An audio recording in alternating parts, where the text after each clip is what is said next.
next speaker is Dr. ABHISHEK Anand. He will be presenting on artificial intelligence and diabetic retinopathy. Currently, he is working as an assistant professor in the Vitro Retina unit of Regional Institute of Ophthalmology, IGMS Patna. He has awarded with the A.K. Prasad Gold Medal, AIOC2010 Best Paper Award, and multiple travel grants and co-researchers in ongoing national and international clinical trials. 11 publications in the pre-review index journals, and he presented his various national and international conferences. Now, Dr. Abhishek, just start your presentation. On the outset, I would like to thank J. Jagwal sir for making me a part of this very extraordinary and very exciting topic, which is going to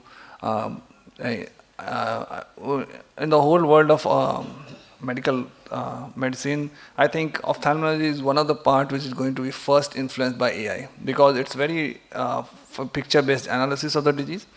And thank you for Aditya, my previous speaker, for elucidating a very complex topic in a very simple manner. Thank you.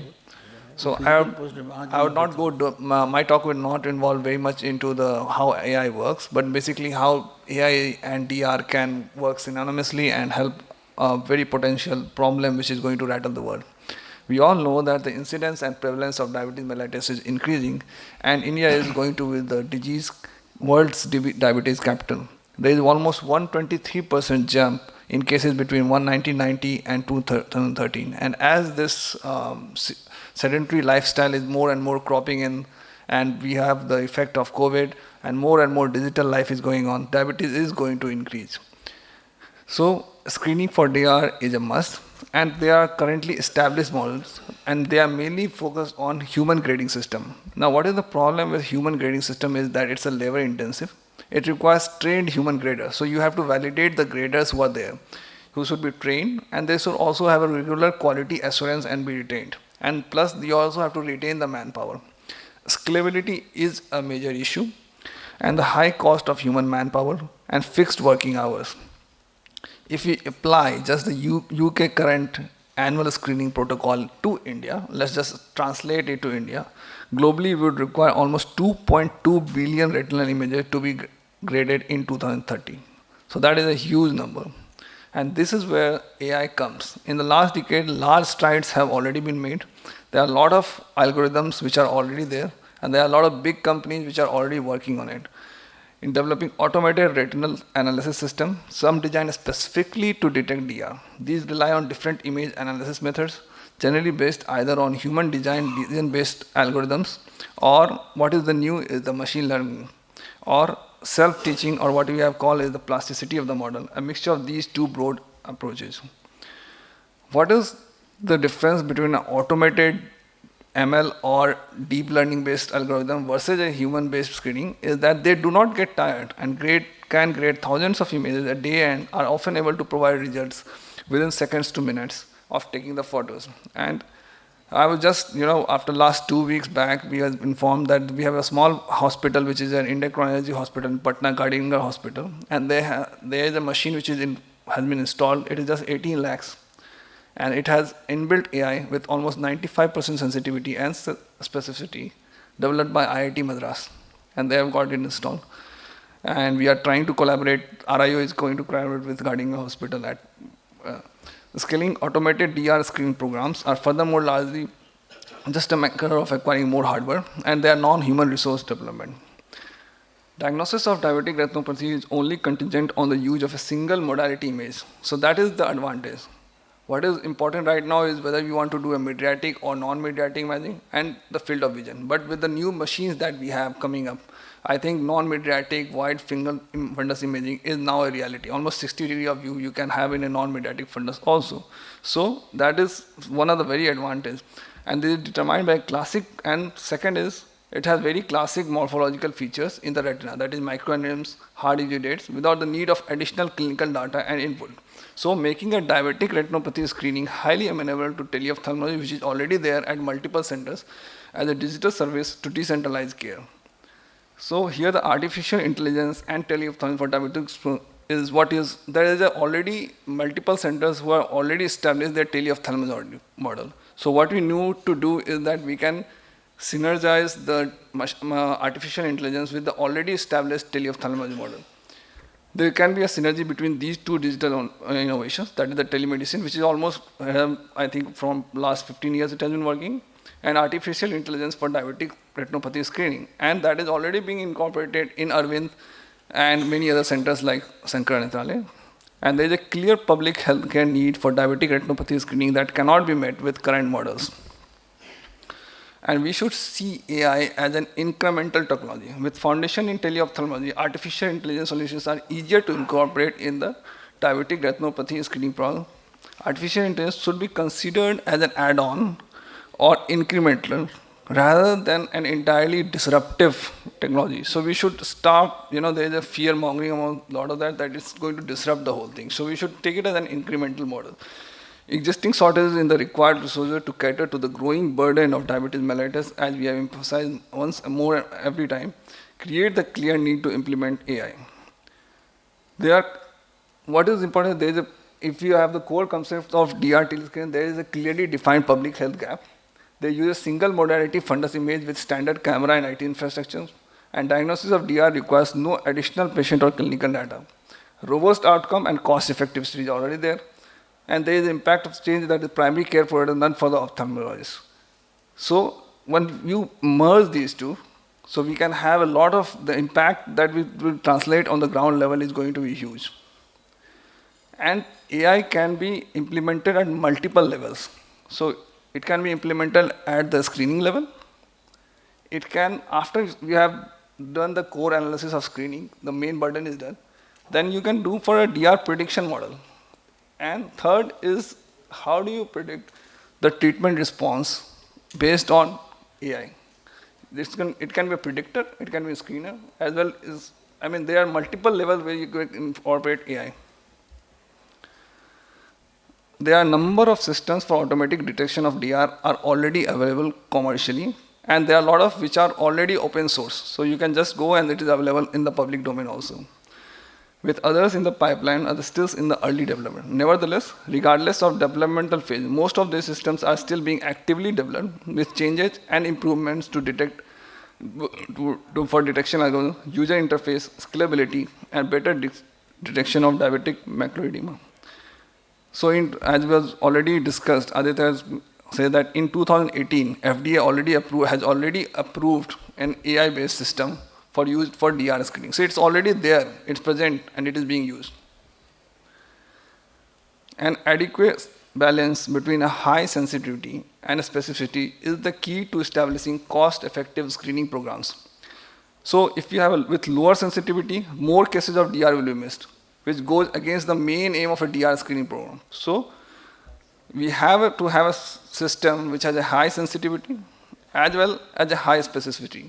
Because if you miss the specificity, a relatively large number of false positives that warrant further examination are returned, which wastes the resources that automated DR screening is trying to spare. With the addition of the new deep learning system, offers the promise of impressively high sensitivity and specificity. So there are 3 tables like this, and these are the models which are already working.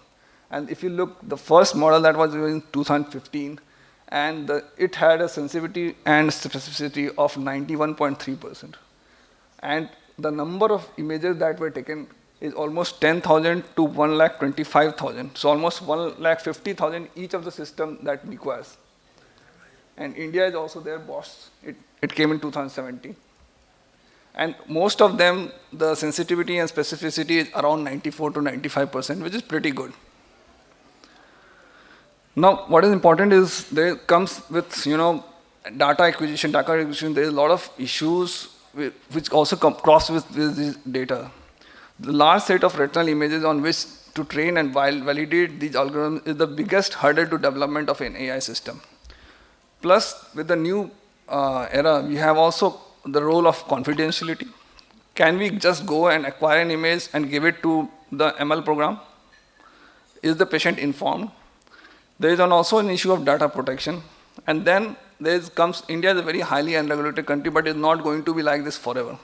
We'll have to face the country-specific regulations. And image data set need to be human graded and labeled as a reference standard. And there is a publicly available Macedor2 dataset containing over 1700 labeled retinal images has been used to validate and compare some of them. However, what are the cons is that these datasets contain images of excellent quality of a level that is not representative of real life scenario. And developing a DL system against human grading as a gold standard limits the potential effectiveness of the system itself, because you are, the benchmark is already set that it's the human grading versus this. So you have to remove that benchmark and allow the machine to self-learn. Just to skip this slide, this has already been done very well by Aditya. Just to focus on this slide itself, that Aditya already explained what is deep learning, how it works, what are CNNs, what are neural networks. Human ophthalmologists can only take a guess after taking this photograph that there is a 50-50 chance of getting it right or wrong. And Google's IAI, however, can predict it very well, that whether it is a male fundus or a female fundus. And how it is doing it is about, it's deep learning itself. And this, when you allow the machine to work on itself, you'll get new data points. Why this patient is responding to anti-VEGF, why this patient is not responding to anti-VEGF, which patient is more predictive of getting a response, which patient is in the future can develop a high-risk PDR very fast. There are multiple variables which a human mind has its own limitations. And there is nothing more important than AI, which was there, and COVID-19 just exposed it, how much it is required to have a robust Tele Screening program. I mean, I am practicing in a government setup, and there are patients who are coming me after 1 year, 2 years with very advanced high-risk PDR, with very bad TRD, and they are one-night patients.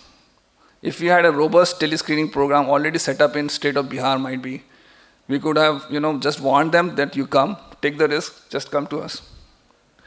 There is an economic consideration to AI also. And in the long term, it will be very beneficial if you see how much patient lives we impact and how much money, in disability we can save. And plus also just for the need, if you physically screen the patients versus an AI-based system. Obviously, there are barriers to AI adoption. The initial input cost is very high. Then we need to have trained technical manpower to operate as well as maintain the equipments. Then we need secretarial staffs. And current commercially available systems require trained human grader verification, especially with the relatively low specificity of most systems. Is AI a concern for ophthalmologists? Well, first of all, unlikely that we'll see a wholly automated DR screening, and it is mainly for screening, and it is not for, right now, it is not advising for treatment. So it's unlikely that in our lab, in our next 10, 20 years, we are going to have a fully automatic system, which is itself diagnoses, predicts, and gives the treatment. So it will mainly include, add on the patient pool that you already have. So it is going to help you only. Human graders will still be needed to judge atypical or low quality images, as well as for a quality monitoring. Increased detection of patients requiring tertiary care will increment only our practice. And deep learning can demystify many concerns in risk stratification and DR management. With this, I will end my presentation. Together we can rise. Thank you, Abhishek. It is very nice presentation. Just I want to add that yes, initial cost is more only for the fundus pictures. Yeah. Acquisition of fundus picture. But after that, we have at present in Indian scenario, there are many software who are very less costly. Because now what happens is that I was just discussing with my brother. He's also working on it. So what they said that now, after you have already validated the images and you have come out with the output, this whole thing you can incorporate in a chip. Chip-based AI is now coming, and it is a new game changer. So it is very less costly. I think it is less than 10,000. So chip-based AI is the new game changer. Yes. Many Bangalore-based company has come up with new software. Yeah, and the best example that you gave, that with deep learning, the computer can find out whether it is a female fundus or a male fundus, which a clinician as clinician we will Yeah, not be able to there do that. I was just So that is really yeah, I was important. just browsing through some paper, and few days back there was an AI which has already developed this low-level conscience. Yes, yes, yes. That is also something very. So in the coming years, Yeah, it is going to be revolutionize the whole scenario. I mean, it is just that whether we like it, we dislike it, we have our own opinions, We have but to we'll accept it. we have to accept It is going to stay and it is going to benefit the doctors as well as the patients. Actually, I just want to add, artificial intelligence is always going to increase your footfall in your clinics, in your hospital, because patient will get something. Let us suppose he got diagnosed. So, Exactly. He will get treatment. He wants. Sir, actually, the issue is not that. The issue is right now is that we are persons. AI is stigmatized. I mean that what Dr. Sudhir, I mean that is a validated fact that for glaucoma I can take an example that 90% of the people are undiagnosed in the villages and all, in the rural population. So that 90% that can be increased, the volume is going to increase. They get diagnosed by themselves by artificial intelligence. They will come back. So that is the stigma that once we have an AI system, so MNCs and big corporates can install their systems and they can bypass the local ophthalmologists. That is an issue that we have to take care. That how we can work in a synergy and not be a part of a big. That is the problem. But after all, the human brain is. Yeah, but then it will be centralized. Because centralized system will control.